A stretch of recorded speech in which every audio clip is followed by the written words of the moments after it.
오늘 주시는 하나님 말씀은 마태복음 1장 18절에서 25절입니다. 양원석 안수집사님께서 봉독해 주시겠습니다. 예수 그리스도의 나심은 이러하니라. 그 어머니 마리아가 요셉과 약혼하고 동거하기 전에 성령으로 잉태된 것이 나타났더니 그의 남편 요셉은 의로운 사람이라 그를 드러내지 아니하고 가만히 끊고자 하여 이 일을 생각할 때 주위의 사자가 현명하여 이르되 다윗의 자손 요셉아 내 아내 마리아 데려오기를 무서워하지 말라. 그에게 잉태된 자는 성령으로 된 것이라. 아들을 낳으리니 이름을 예수라 하라. 이는 그가 자기 백성을 그들의 죄에서 구원할 자이심이라 하니라. 이 모든 일이 된 것은 주께서 선지자로 하신 말씀을 이루려 하심이니 이르시되 보라 처녀가 잉태하여 아들을 낳을 것이요 그의 이름은 임마누엘이라 하리라 하셨으니 이를 번역한즉 하나님이 우리와 함께 계시다 함이라. 요셉이 잠에서 깨어 일어나 주의 사자의 분부대로 행하여 그 아내를 데려왔으나 아들을 낳기까지 동침하지 아니하더니 나음에 이름을 예수라 하니라. 아멘. 오늘 이 설교를 준비하면서 잠을 자고 나면 바깥에 한방눈이 가득 쌓여 있었으면 좋겠다 하는 그런 개인적인 생각을 했습니다. 왜냐하면 그 이유는 오늘 설교의 제목이 눈처럼 아름다운 사랑으로 라고 정했기 때문입니다. 근데 오늘 날씨가 맑고요. 눈은 전혀 내리지 않습니다. 다만 내일 오후쯤에 수도권 등 중부지방에 눈이 예보되어 있어서 분명한 것은 제가 기도해서 내리는 눈이 아닙니다. 여러분 혹시 귀경길에 혼잡을 제 탓으로 하지 말아 주시기 바랍니다. 우리 먼저 인사 나누죠. 명절 설인데 하나님을 송축하며 설 명절 잘 보내십시오. 하나님을 송축하며 설 명절 잘 보내시기 바랍니다.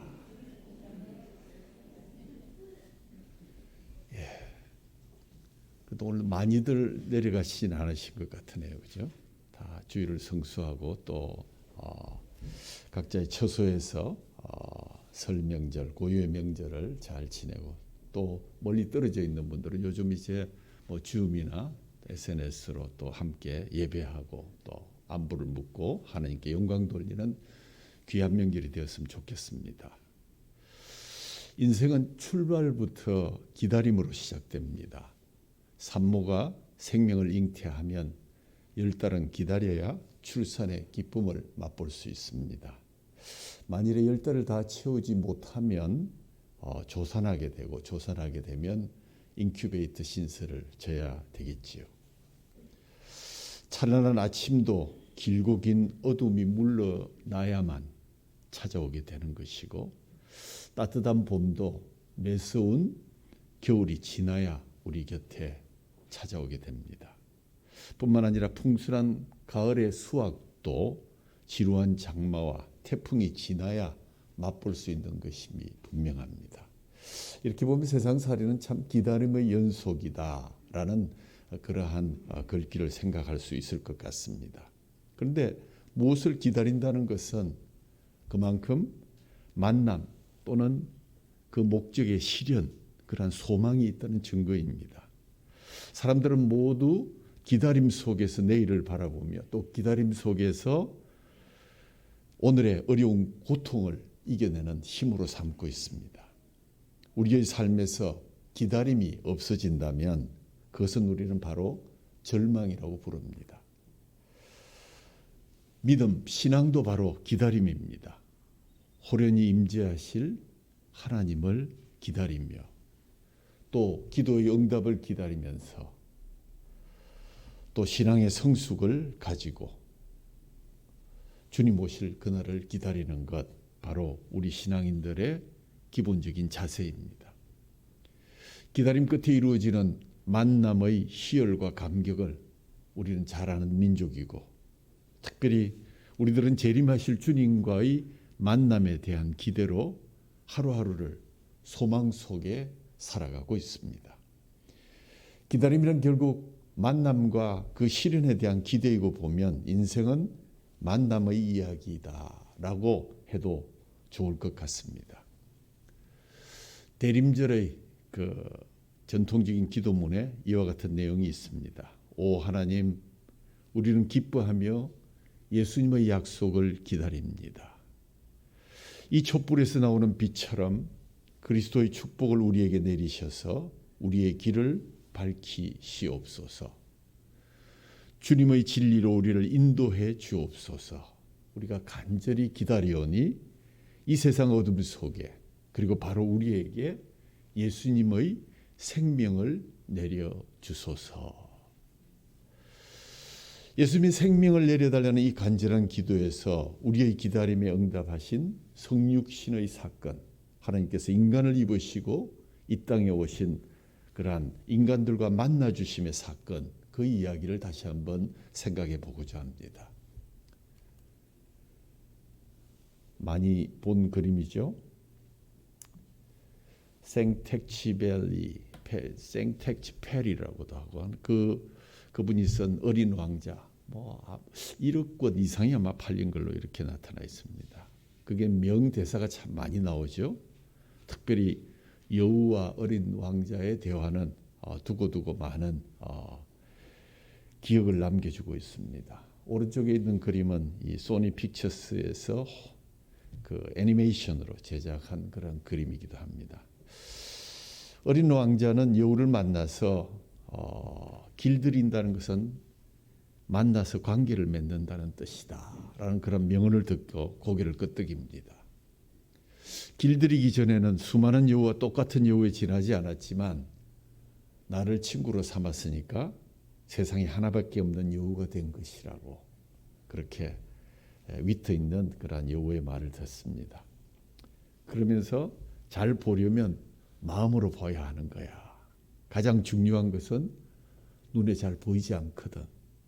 그리고 언제나 자신이 길들인 것에 대해서는 책임을 져야 해.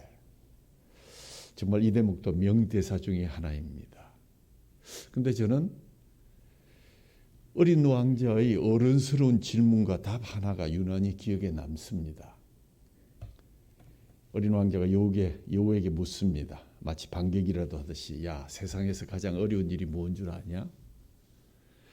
그러니까 여우가 대답하기를, 글쎄요, 돈 버는 일, 밥 먹는 일, 싸우는 일.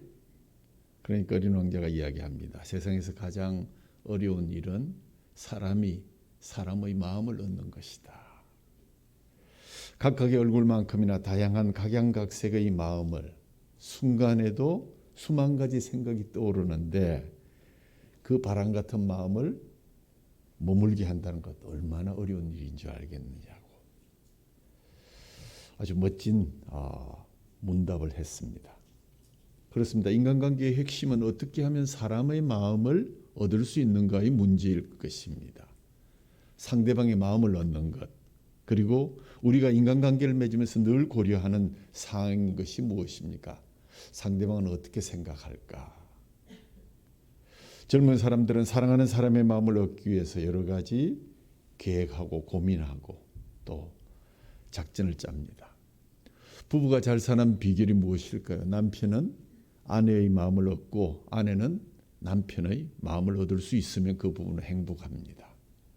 치열한 직장 생활 속에서도 상사와 또 동료들의 마음을 얻기 위해서 노력해야만 합니다.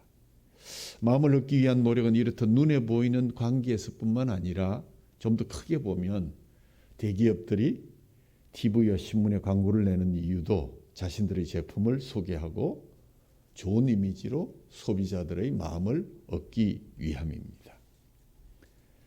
하나님의 아들이 이 땅에 오신 사건 뒤에는 하나님께서 인간들, 우리와 같은 쓰레기와 같은 죄인들의 마음을 얻기 위함은 아닐까라는 관점에서 성육신의 사건을 다시 한번 생각해 보고자 합니다. 하나님은 왜 인간의 모습으로 이 땅에 오셨을까요? 하나님의 찬란한 모습으로 해서 꼼짝 못하도록 아주 위엄을 가지고 오셔도 될 터인데 하나님께서 우리 인간의 마음을 얻기 위해서라는 답을 정답으로 한번 가정해 보시자고요. 인간에게 하나님의 뜻을 알려주고 우리와 인격적인 만남을 갖기 위해서라고 말입니다. 너희들이 내 마음을 알아서 주었으면 좋겠다. 나도 너희들의 마음을 받기를 원한다. 이렇게 얘기해 주고 싶으셔서 우리와 같은 모습으로 육신을 입고 이 땅에 오신 것이라고. 왕자의 말을 빌리면 사실 무척 어려운 과목을 하나님이 택하셨습니다. 가장 어려운 그 질문이기 때문입니다. 그런데 인간은 자꾸만 하나님의 마음을 모르고 도망갑니다. 아니, 못 들은 체하고 떠나갑니다. 창세기 때부터 그랬습니다. 하나님의 뜻을 박차고 나갔습니다. 하나님과 상관없이 내 뜻대로, 내 욕심대로 살기를 원했던 것입니다. 결국 이것이 나 혼자 살아도 괜찮게 살 수 있다. 이제는 당신의 도움이 필요 없다. 라고 선언한 것이 인간 죄악의 역사의 출발점이 아닐까요? 예수님의 비유 속에 나타난 탕자를 한번 생각해 보십시오. 아버지, 내게 재산만 주시면 당신의 아버지로서의 역할은 끝난 것입니다. 더 이상 걱정 안 하셔도 됩니다. 아버지 없이도 그 재산만 주시면 내 인생 멋지게 꾸려나갈 수 있습니다. 이렇게 여느 아들의 모습을 아버지는 지켜보면서 얘야 돌아오거라. 내가 아직 철부지라서 몰라서 그렇지 너는 본래 나쁜 애는 아니었어. 너는 착한 아들이야. 그러니 이 아비의 마음을 알아다오. 아버지는 절규하면서 밤마다 문 열어놓고 기다리셨습니다. 그런데 탕자는 돌아가지 않습니다. 아버지가 없는 것이 얼마나 즐겁고 신나는 일인지, 아버지의 잔소리가 없고 간섭이 없는 것이 너무너무 좋았습니다. 모든 것이 뜻대로 이루어질 줄 알았습니다.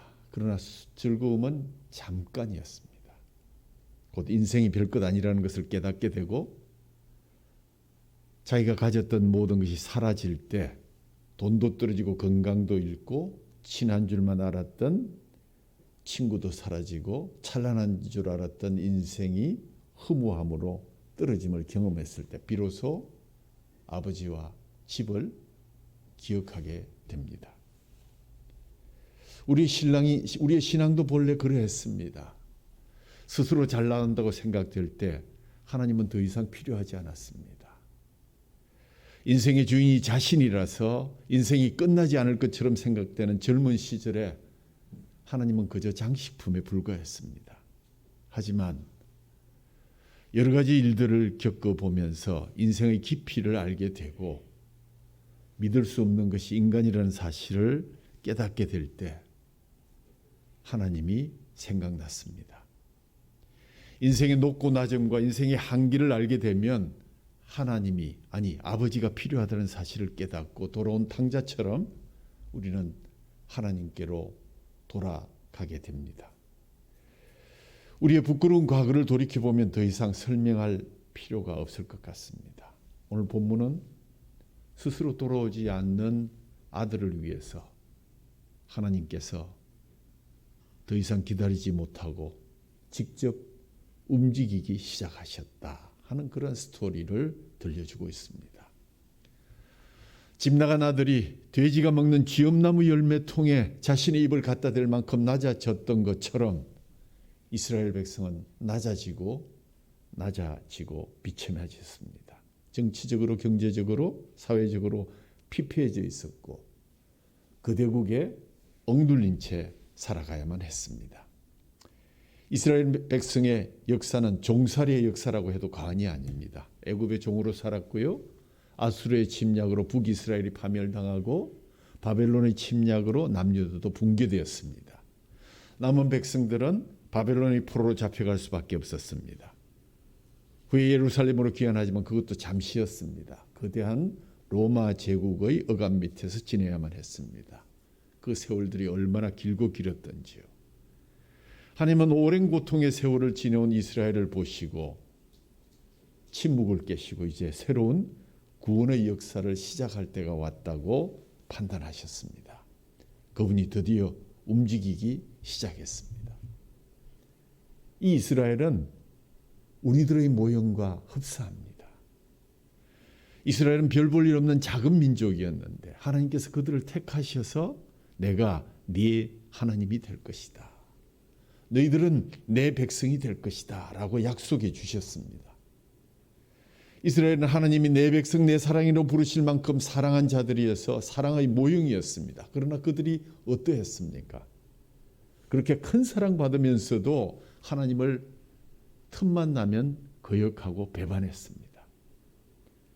그래서 이스라엘은 하나님을 적대한 모형으로도 불리기도 했습니다. 이처럼 큰 사랑을 받았으면서도 하나님을 거부하는 모습이 오늘의 우리들의 모습과 얼마나 많이 닮았습니까? 그래도 나는 예수님과 발가락은 닮았다고 주장하시겠습니까? 이제 하나님이 하나님의 역사를 새롭게 시작하시려고 움직이셨습니다. 그 일을 위해서 하나님이 필요하신 것은 돈도 능력도 세상의 권력도 아니었습니다. 하나님의 마음을 알아주는 사람, 바로 그 사람이 필요했기 때문입니다. 약속을 기다리며 하나님의 뜻에 마음을 열고 기다릴 줄 아는 사람을 찾았고, 그래서 하나님은 요셉과 마리아를 찾아가셨습니다. 두 사람은 특별한 사람들이 아니었습니다. 우리처럼 보통 사람들이었고 가난한 사람들이었습니다. 자기 아내가 아이를 낳는데 아무리 여관방이 없다고 한들 마구간에 들어가는 남자가 어디 있겠습니까? 두고두고 욕을 들을 터인데 그만큼 가진 것이 없다는 것입니다. 그러나 그들에게는 엄청난 충격을 이겨내는 강한 정신력과 영적인 건강함, 그리고 만남을 기대하는 기다림이 있었습니다. 마리아는 가브리엘 천사로부터 처녀가 임신하려는 충격적인 말을 듣고 처음에는 거절합니다. 무슨 말입니까? 그러나 그것이 하나님의 계획과 약속이며 성령으로 임하는 것이라는 말 앞에 그는 특별한 말씀을 아멘으로 받게 됩니다. 하나님께서 택한 자의 믿음은 이렇듯 하나님의 뜻을 깨닫고 마음을 열어 아멘으로 순종하는 믿음입니다. 하늘의 왕자도 인간의 몸을 입기 위해서 우리 인간의 몸을 통해서 진통 속에 이 땅에 오셨다는 것, 얼마나 아름다운 하나님의 선택인지요. 자다가도 벌떡 일어나면 하나님이 죄인을 구원하기 위해서 죄인의 몸으로 들어오셔서 말구육간에 어린 생명으로 태어나셨다. 얼마든지 뛰어넘어서 짠하고 나타나셔도 될 터인데 요셉도 마찬가지였습니다. 약혼한 여자가 자기와는 상관없이 아이를 낳게 되었다는 이야기에 얼마나 놀랐겠습니까? 죽여야 마땅하지요. 그녀와 더 이상 만나서는 안 되겠다고 생각하고 조용히 끊고자 하였는데 하나님이 보내신 천사의 음성을 듣고 그 일을 용납하게 되고 아멘으로 받게 됩니다. 하나님 바로 이런 믿음의 사람들을 사용하셨습니다. 하늘이 이 땅에 찾아오는데 약속을 기다리는 사람, 만남을 기다리는 사람, 하나님의 뜻에 마음을 열고 기다릴 줄 아는 사람들을 필요로 하셨습니다. 늘 깨어서 하나님의 음성에 귀를 기울이며 지명하여 부를 때 마리아와 요셉처럼 아멘으로 다가갈 수 있는 저와 여러분이 되기를 간절히 이 주일 아침에 축복합니다. 결국 하나님께서 우리의 마음을 얻으시고자 먼저 움직이셨습니다. 그리고 그 여정에는 믿음의 사람들이 군데군데 자기의 몫을 다하고 있었다는 사실을 우리는 기억해야 할 것입니다. 드라마 오징어 게임으로 사전에 오른 단어가 하나 있는데 그것이 깐부라는 단어입니다. 오일남이 한 유명한 말, 우리 깐부잖아. 깐부끼리는 네 거, 내 거, 그게 구별이 없는 거야.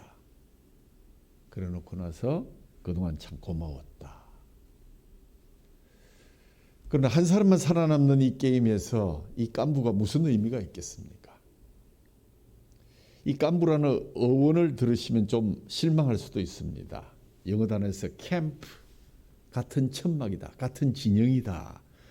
한편의 사람을 가리키는 그런 발음이 와전되었다는 그런 설도 있고요. 또 미팔군에서 소규모 음악 밴드를 콤보라고 부릅니다. 그런데 그것이 민간에 퍼지면서 깜보로 변했다, 이렇게 얘기하는 사람도 있고, 또 일본 사람들은 가부시키 가이샤 뭐 이런 얘기, 가부, 그러니까 주할 때 가부를 바로 그렇게 얘기하는데, 동업자는 가부, 주식회사의 동업자다. 그래서 이 카부에서 유래된 것이 깐부다, 이렇게 얘기하기도 합니다. 어쨌든 오징어 게임을 통해서 우리 깐부 맺어야지 하는 대목이 깐부라는 단어를 유행시켰고, 너 죽고 나 사는 깐부가 아니라 이제 나 죽고 너 사는 깐부로 하늘에서 하나님의 아들이 이 땅에 오셨습니다. 그렇다면 이 믿음의 사람들을 통해서 우리에게 보여주시려 했던 하나님의 소원이 무엇이었을까? 그것은 바로 인간의 마음을 얻는 일이었다라고 말할 수 있을 것입니다. 나랑 한번 친해보자고 하는 것입니다. 우리와 사귀기를 원하십니다. 인격적인 교제를 원하십니다. 하나님이 이 땅에 오신 것은 우리를 지배하고 억누르고 벌주려고 하는 것이 아닙니다. 인간이 얼마나 사랑스럽고 소중한 존재인지를 알려주고 싶어서 그 먼 길을 달려오신 것입니다. 우리와 깐부되기를 원하셔서 그 먼 길을 단숨에 달려오신 분. 정말 오늘 우리는 다시 한번 이사야 62장 5절 말씀에서 우리를 향한 하나님의 사랑이 이렇게 표현되어 있음을 다시 한번 기억해야 합니다. 신랑이 신부를 기뻐함 같이 네 하나님이 너를 기뻐하시리라. 우리 오늘 찬양했습니다. 서반에서 3장 17절 가사를 보면 정말 이분이 하나님 맞나? 이분이 창조주 맞으신가? 그가 너로 말미암아 기쁨을 이기지 못하시며 너를 잠잠히 사랑하시며 너로 말미암아 즐거이 부르며 기뻐하시리라. 하나님이 우리를 보시며 기쁨에 충만해서 노래를 부르신다는 것입니다. 눈물 겹도록 우리를 사랑하시는 하나님의 모습을 성경은 이렇게 절절하게 표현하고 있습니다. 내 깐부의 고백을 기억하라고. 우리를 이토록 사랑하시는 하나님께서 마리아와 요셉을 통해서 우리에게 찾아오셨습니다. 우리를 향한 하나님의 사랑을 가르쳐 주기 위해서 말입니다. 그런데 왜 마리아와 요셉이었습니까? 왜 낮고 낮은 말구였을까요? 여기에 대한 답은 한 가지입니다. 하나님은 우리 같은 인간이 지고 있는 삶의 문제에 동참하기를 원하셨고 그 삶의 고난에 함께 체휼하기를 원하셨다. 하나님은 인간의 절망, 인간의 아픔과 슬픔, 가난과 죽음의 문제에 함께 참여하기를 원했습니다. 보통의 사람들이 힘들어하고 탄식하는 문제들에, 보통의 사람들이 가지고 있는 연약함에 하나님은 연대하기를 원하셨습니다. 그래서 말씀하셨습니다. 내가 의인을 부르러 온 것이 아니요 죄인을 불러 회개시키러 왔노라. 하나님 예수님에게 그 죄인들의 경험들을 직접 체험해 보도록 하셨습니다. 인간의 상처들을 직접 당해보고 인간의 눈물을 흘려보도록 말입니다. 즉 예수님이 슬픔과 눈물의 자리를 통과하도록 만드셨고, 그래서 하나님은 인간의 몸이 필요하셨고, 아니 스스로 인간이 되신 것입니다. 하늘 사랑은 이렇듯 자신을 버린 사랑이었습니다. 이시야 시인이 숲이 내게로 오지 않아 내가 숲으로 갑니다 라고 노래한 것처럼 하나님을 떠난 인간들, 돌아올 줄 모르는 그들의 마음을 얻기 위해서 뒤늦게 후회했지만 용기가 없어서 돌아오지 못하는 그들을 찾기 위해서 그분은 달려오셨습니다. 그 길은 시인이 읊었던 것처럼 때로 바람이 음흉하게 휘몰아치고 마른 까마귀 카악 울며 죄를 물어와 두근거리는 심장을 안고 가야 할 때가 있지만 사랑하기에 달려온 길이었습니다. 그 길은 두렵고 힘든 길이었지만, 때롭고 두렵지만 숲으로 가는 길은 참으로 아름다웠다고 말씀하십니다. 까마귀 울음소리도 잦아들면 멀리 앞서가던 길잡이 새 나를 기다립니다. 길은 밝아지고 푸른 것들이 환호하며 손뼉치는 소리, 시냇물 소리, 들꽃들 웃음소리, 나비의 날갯짓 소리, 푸른 숨소리, 소리들, 무지개 떠오르는 저기 먼 숲이 나를 부릅니다. 이시야 시인의 숲으로 가는 길. 그 아름다움에 취하여 달려오신 그분의 사랑은 세상을 품고 있었습니다. 이제 그의 앞에 빛의 세계가 활짝 열리게 될 것입니다. 그 빛은 사람들의 영혼을 덮을 것이며 죄악 세상의 어두움을 밝혀주는 불이 될 것입니다. 빛이 될 것입니다.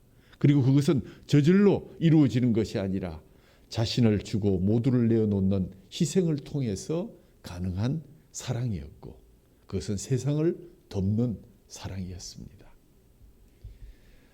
유대의 한 10대 소녀가 그 놀라운 사랑의 비밀을 전해받았고, 들려주시는 그 놀라운 사랑의 신비를 들으면서 깨닫게 되었고, 감격으로 그것을 열납하게 되었습니다.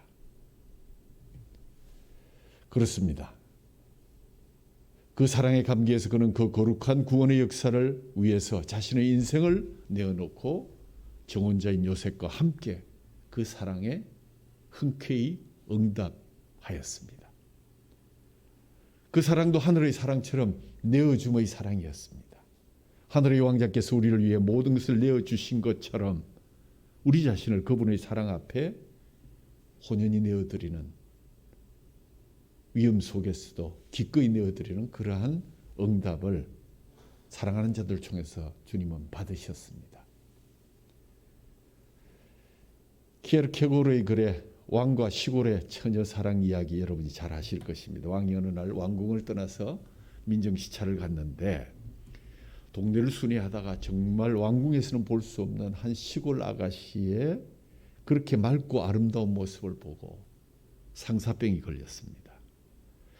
왕궁에 돌아와서도 그 처녀의 생각을 잊을 수가 없어서 사랑하는 신복에게 고백합니다. 야, 아무래도 그 시골 처녀 왕궁에 데리고 와서 결혼해야 할까 보다.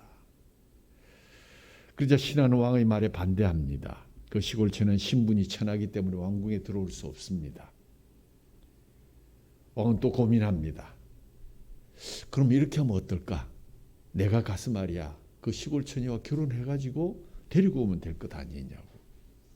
왕이 또 반대합니다. 왕은 지체가 높으신 분이신데 의전상의 문제도 있고 경호도 그렇고 시골에서 결혼식을 올릴 수가 없습니다. 그것은 안 됩니다.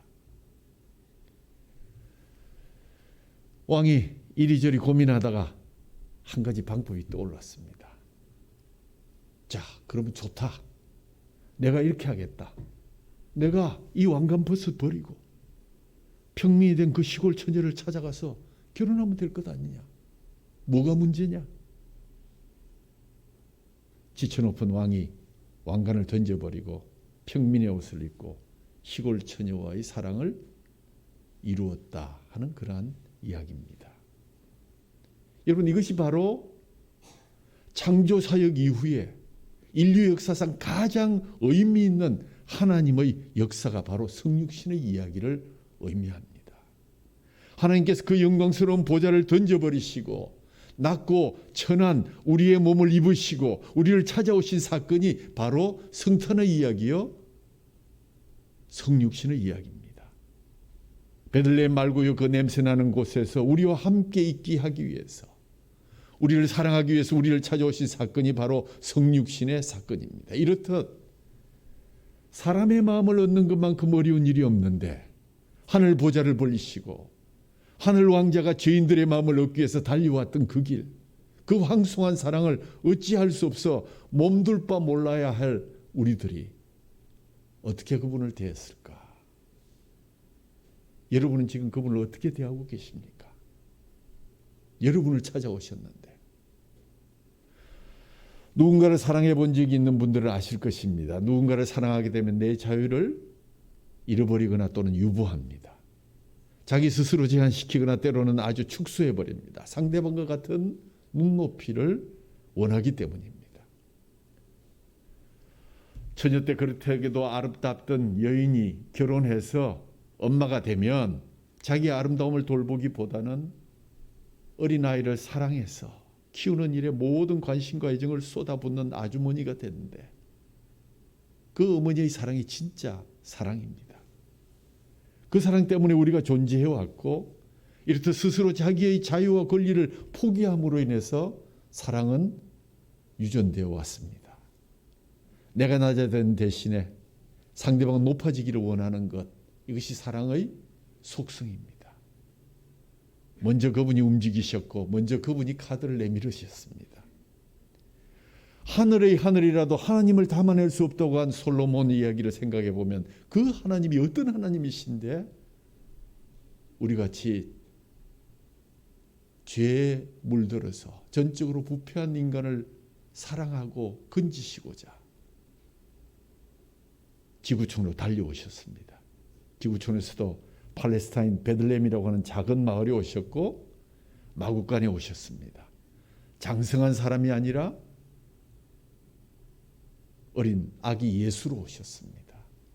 창조주가 피조물처럼 된 것입니다. 가장 비천하고 낮은 자리, 가장 연약한 모습으로 가장 높으신 하나님이 내려오셨습니다. 어거스틴은 예수님이 이 하늘 보좌를 버리고 이 땅에 오신 사건을 이렇게 정의했습니다. 인간이 버러지가 되어서 시궁창에 들어온 것보다 훨씬 더 어려운 사건이었다. 이유는 단 한 가지, 우리의 마음을 얻기 위해서, 우리를 높이기 위해서, 슬퍼하는 우리에게 기쁨을 주시기 위해서, 자신의 인생을 쓰레기처럼 여기는 사람들에게 너는 소중한 사람이야. 너를 만든 사람이 너를 높이고자 지금 너를 만나러 왔다고. 여러분, 인간을 가장 슬프게 하는 것이 무엇일까요? 외로움이라고 생각합니다. 허벌판에 홀로 서 있는 것 같은 외로움을 경험해 본 적이 있으십니까? 아무도 내 곁에 없는 것, 아무도 내게 관심을 보이지 않는 것, 아무도 나를 위로해 주지 않는 것, 나를 사랑해 주는 사람이 없는 것, 아니 믿었던 모든 사람들이 나를 배반하고 떠난 자리에 홀로 서 있는다는 것, 인생의 무대에서 엑스트라처럼 여겨지는 것 등으로 외로워해 본 적이 계신가요? 탑스타들이 왜 스스로 목숨을 던지는 줄 아십니까? 천장에서 땅으로 떨어졌기 때문입니다. 이런 외로움이 우리를 절망하게 하고 죽음까지로 내몰게 되는 것입니다. 바로 이런 인간의 외로움을 아시고 하나님께서 찾아오셨습니다. 말씀하십니다. 얘야, 내가 왔다. 문 좀 열어라. 내가 너와 함께 있고 싶다. 너는 아무것도 아닌 존재가 아니라 값지고 소중한 존재야. 너는 사랑받아야 할 존재고 정말 사랑스러운 존재야. 보라, 처녀가 잉태하여 아들을 낳을 것이요 그의 이름은 임마누엘이라 하셨으니 이를 번역한 즉 하나님이 우리와 함께 계시다 함이니라. 하나님이 나와 함께 계시다. 임마누엘 하나님. 예수라는 이름 본데 구원자라는 뜻입니다. 예수님의 다른 이름이 임마누엘입니다. 구원자와 임마누엘에 도대체 무슨 관계가 있을까? 어린아이를 생각해 보면 쉽게 이해할 수 있습니다. 어린아이가 태어났는데 만약에 아버지 어머니가 죽어버렸다. 이 어린아이를 우리는 고아라고 그럽니다. 참 불쌍합니다. 사랑해 줄 사람도 없습니다. 파멸과도 같습니다. 그런데 어린아이 옆에 어머니가 계시고 아버지가 계시면 그것은 어린아이에게 구원이고 생명입니다. 은혜이고 축복입니다. 그분의 존재 자체, 함께 계시다는 그 사실 자체가 우리에게는 생명이 되는 것입니다. 그분이 계시지 않으면 우리는 이미 죽었던 자들입니다. 자, 오늘 하이라이트가 되는 시를 하나 소개합니다. 신경림 시인의 눈에 관한 시입니다. 상처를 어루만지면서 등과 가슴에 묻은 얼룩을 지우면서 세상의 온갖 부끄러운 짓, 너저분한 곳을 덮으면서 깨어진 것, 금간 것을 쓰다듬으면서 파인 길, 골진 마당을 메우면서 밝은 날 온 세상을 비칠 햇살, 더 하얗게 빛나지 않으면 어쩌나, 더 멀리 퍼지지 않으면 어쩌나, 솔나무 사이로 부르닥칠 바람, 더 싱그럽지 않으면 어쩌나 걱정하면서 창가에 흐린 불빛을 끌어안고 우리들의 울음, 우리들의 이야기를 끌어안으시고 스스로 작은 울음이 되고 이야기가 되어 상처가 되고 아픔이 되어서 제목이 새 밑에 오는 눈이었습니다. 여러분 정말 아름답지 않습니까? 그래서 제가 오늘 눈이 좀 소복이 왔으면 하고 원했던 것도 그런 의미입니다. 상처를 어루만지시고 등과 가슴에 덕지덕지 낀 더러움을 다 지우시고 부끄럽고 너저분한 것들을 덮어주시면서 깨어진 것들을 쓰다듬고 파인 부분을 메워주고 우리의 울음, 우리들의 이야기를 그 품으로 끌어안으신 주님. 지금 시인이 노래하고 있는 것은 눈이 아니라 마치 하얀 겨울에 찾아오신 우리 주님의 사랑을 이야기하고 있다는 생각이 들지 않습니까? 눈처럼 아름다운 사랑으로 오신 분. 그 성육신은 우리에게 주시는 하늘의 축복이요 은혜였습니다. 그러나 성육신은 하늘 아버지의 눈물이기도 했습니다. 우리를 웃게 하시려고 그분이 우셨습니다. 아들을 보내시고 그를 십자가에 매달아 인류를 구원하게 하시려고 아들을 보내실 때 하늘의 아버지는 울고 계셨습니다. 눈처럼 아름다운 사랑, 하늘 아버지의 눈물, 그것이 바로 이해되어야 하나님이 이 땅에 육신이 되어 오신 사건을 바르게 이해할 수 있을 것입니다. 우리는 예수님의 이름을 부릅니다. 그 이름을 높이 높이 불러야 합니다. 그분은 우리와 함께 계시는 임마누엘의 하나님이시기 때문입니다. 그 하나님 우리를 위해서 이 땅에 오셨고 우리의 마음을 사기 위해서 오셨고 십자가에 죽으실 정도로 우리를 사랑하셨습니다. 우리를 눈처럼 덮으시고 상처를 어루만지시고 깨어진 것을 쓰다듬고 우리들의 이야기를 끌어안으시고 종교국에는 우리와 동거하시면서 나의 외로운 이야기를 나와 그분의 이야기로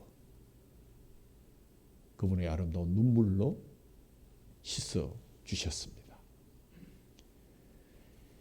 눈처럼 아름다운 사랑을 받으신 여러분, 임마누엘 하나님은 언제나 우리와 함께 하십니다. 너는 내 인생의 주인공이다. 절대로 내 인생을 포기해서는 안 된다. 너 무엇을 의지하면서 지금까지 살아왔느냐? 돈이 내 인생의 목표였더냐? 세상의 명예와 권력이 내 인생의 목표였느냐? 하지만 그럴 때마다 내가 흔들리는 것을 경험하지 않느냐? 사람 믿고 돈 믿고 권력 믿고 건강 믿었는데 얼마나 많은 슬픔과 고난과 상처를 입었느냐? 이제는 나를 의지하고 나와 함께 이 길을 걸어갈 수 없겠느냐고. 눈처럼 아름다운 사랑으로 오신 분이 여러분에게 프로포즈를 합니다. 하나님이 언제나 우리와 함께 하신다는 뜻, 우리의 마음문을 항상 활짝 열어놓고 기다리는 것입니다. 숙인 고개를 들고 움츠러든 가슴을 펴고 이제는 주님과 함께 당당하게 세상을 향해 나가라는 하나님의 초청을 더 이상 묵살할 필요가 없습니다.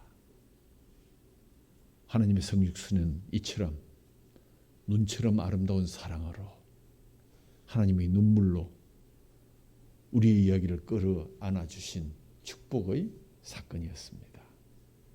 하나님의 함께 하심의 은혜를 감격하고 기억하고 기념하며 내어줌의 백성이 되는 우리 모두가 되기를 주님의 이름으로 축원합니다. 하나님 아버지 감사합니다. 주님의 성육신은 눈처럼 아름다운 사랑, 하나님의 눈물, 쓸쓸한 실패한 우리의 이야기를 하나님과 함께하는 내어줌의 축복의 이야기로 바꿔주셨습니다. 하나님의 함께하심의 은혜를 감격하고 기억하고 기념하라는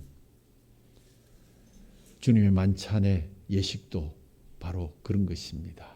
우리에게 내어주신 주님의 사랑 저희들이 받고 이 세상 나아가서 그 사랑 내어주는 저희들 되어서 눈처럼 아름다운 하나님의 눈물로 우리에게 주신 그 구원의 역사를 헛되지 않게 선전하고 증거하고 기념하고 기억하는 백성들이 다 되게 하여 주옵소서. 우리 주 예수 그리스도 이름으로 감사하며 기도하옵나이다. 아멘.